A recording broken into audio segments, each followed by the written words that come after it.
I decided to challenge myself to meditate an hour each day for a week. Why did I decide to do that? That's a good question. There are three main reasons. Number one, I want the challenge. In many ways, it seems to me that life is a series of challenges, and wisdom is to know how to pick them. To learn to do that is the journey. I apologize if that sounds too cringy for you, but it is the truth. Number two, I want to come back to the place where I can count on myself again. This is a muscle that I feel has atrophied lately in my life. I believe that follow through with the promises you give to yourself is a very big act of self-care, and I want to rebuild that trust in myself. Reason number three, pure curiosity. I watched a video from a documentary called Meditation's Impact on the Brain, where scientists scanned the brain activity of Mingy Revenjay, and they found unusual activity in gamma oscillations within his brain, pointing to neuroplasticity. And they suggested that only 7 hours of practice and meditation can actually create that difference. Sounds promising. I will leave a link in the description below if you want to find out more about that. Now, I cannot monitor my brain and report this data to you, but what I can do is hope for empirical observations and reflections that I can share with you. Quick background on my relationship to meditation. I have been meditating for a long time using the Waking Up app. I'm not sponsored by them, I don't even know if I need to say this, but my sessions usually are 15 to 20 minutes long, and they're not every day, more like a few times a week, so irregular. So this will be a very different experience, and I am excited. I think. No, I am excited. I am excited, and let's go. Okay, whoever told you life is easy, they were lying to you. So, I will be using this chair right here because it has like a really good support for the back, and I think I'm gonna need it for an hour of meditation. I mean, ta-da! What do you think? I feel like I'm sabotaging myself with my choices. Anywho.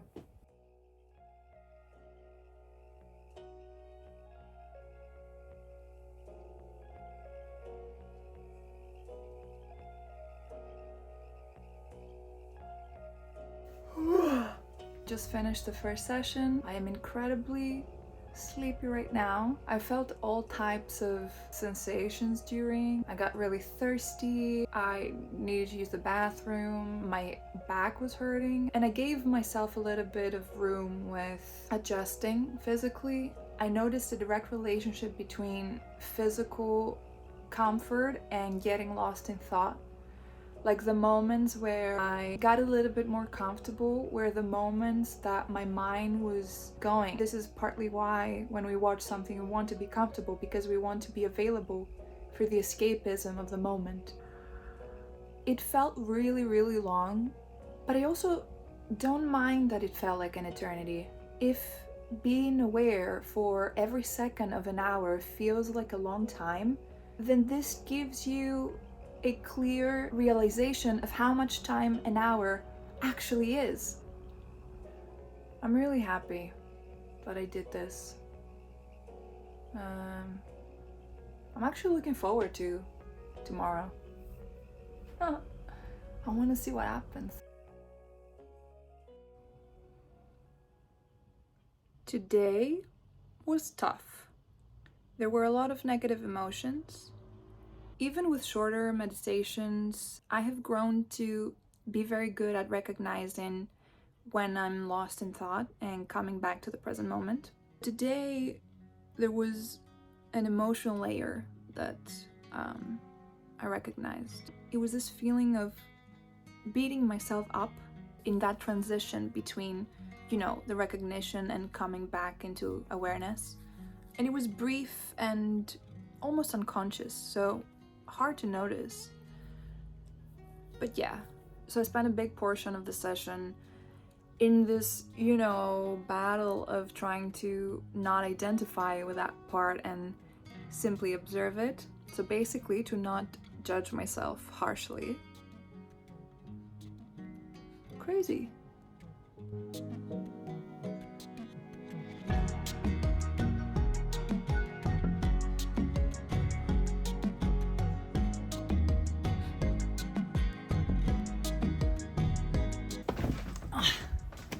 Whoa. Hey. Okay. That was nice, rejuvenating. I really hope I am in the shot. You can only hope in this life, can you not? Amazing session. I felt really grounded, really calm. I was very present, I would say, throughout. A very, very cool thing that happened. I fall into these sort of liminal states between being asleep and being awake. The internal world has a very dreamlike quality in these occasions, and it's very interesting because it's different. And I think, lucid dreaming might be the next thing to try. I also came up with an analogy that I decided to share. So it's like you're a TV. Hear me out. Wait. Hold on. It's like you're a TV and you are aware that you have all these channels, and at any one moment, one channel is more prominent than the others. And you don't know who or what is changing the channels necessarily, or when they will change next. And maybe some of these channels are some specific thoughts, or some others are emotions. And there's a vast variety arising at any one moment without necessarily it being directed by you. And I think that as long as you don't identify with specific channels, you get to realize that you're not only your favorite channels or your least favorite one as well. You are the TV. You know? Yeah, I don't know. This might be a very off analogy, but it works for me and I like it. Anywho, that's all for today. Great session, great day. All of it is beautiful. See you tomorrow, I guess. Whee!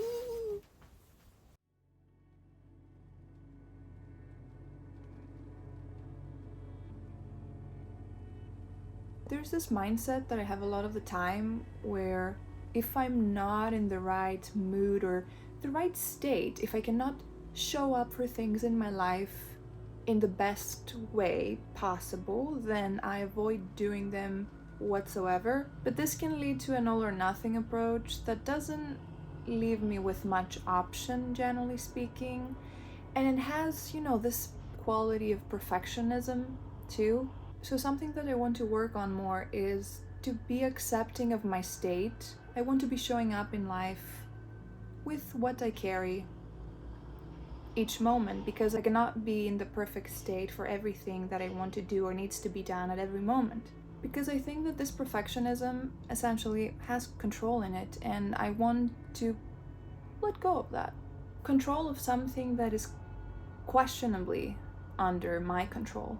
That's what I'm realizing with meditation, at least. And that reminds me that when I was younger, I was really attracted to that idea, to the philosophy of Stoicism, the idea of self-control and not trying to control the things that are outside of your control. But I think my mindset is shifting a little bit more towards a more sort of accepting attitude, in the sense that I cannot be applying the perfect idea of self-control to myself or to others, of course. It's also more forgiving in a sense. My mind is literally rebelling from doing the practice. I have a really hard time with repetition, and this is something that I've experienced multiple times in my life. My body rebels to exercise when I do it every day. It's just, I'm trying different things now because and I don't know if that takes away from the purpose of self-discipline, but I'm thinking, how can forcing myself to apply today what worked yesterday can be helpful? I don't know, generally speaking, I am very well aware that there is that part of me that rebels internally a lot more than it does externally. I would say that the most important thing that I did today was to release all effort. Simply sit there with open awareness of whatever was appearing, reassuring myself that this is enough. The sun just came out for maybe a few seconds. Ignore it or enjoy it. Oh, it's going. Okay, bye. Another thing that I did today was to sit in discomfort. So, for example, I wanted to, say, scratch my arm, but I didn't do that. I sort of had these mental notes like there is a sensation, there is a feeling, and I just sort of created that space of disidentification and waited until it went away, and what do you know, it did. And then some subsequent questions if there was something persisting, like what is this feeling? How do I know that I'm feeling it? Very, very delightful questions for investigation.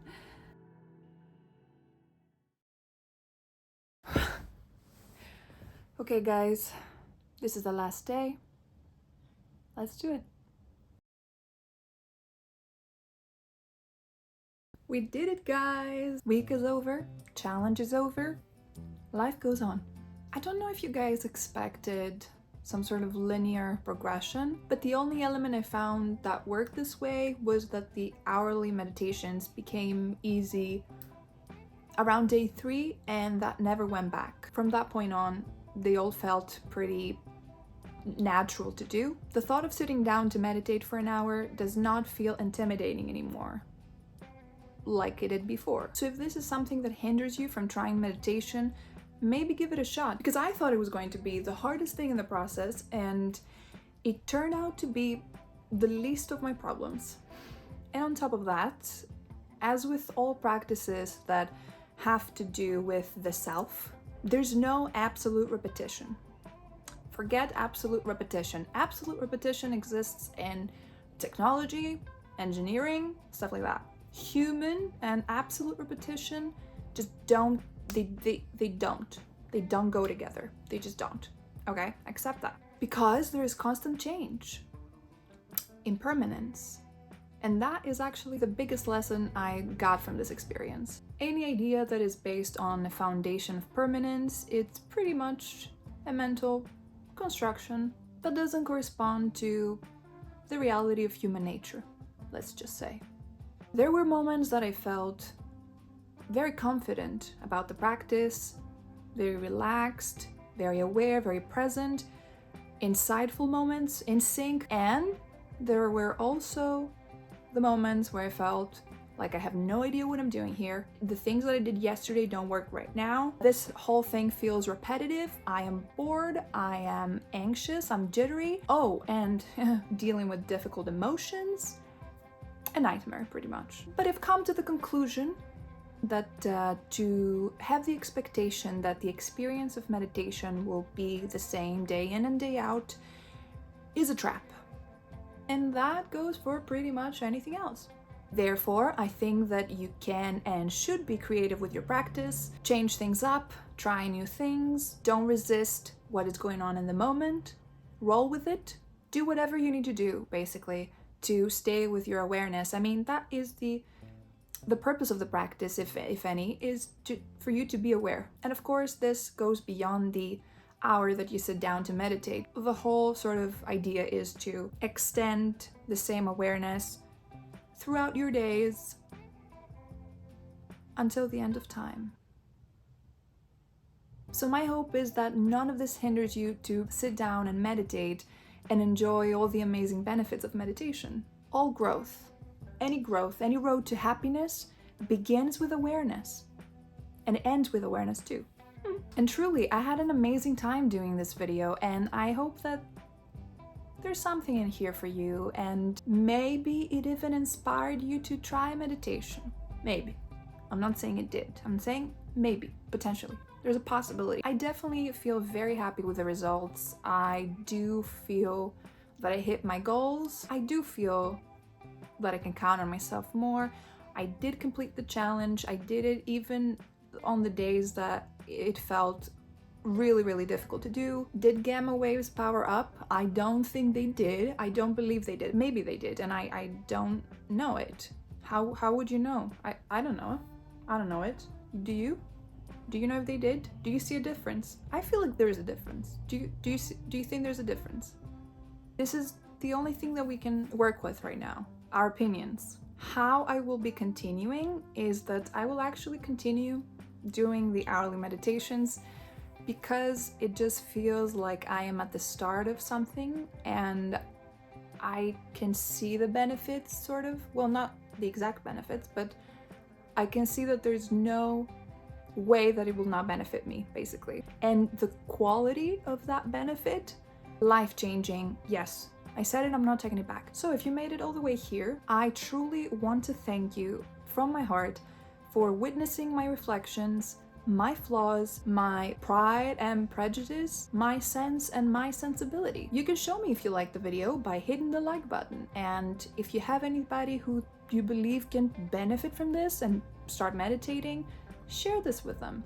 And if you want to stick around for more, we're here, we're not going anywhere. Hit the subscribe button. Until next time.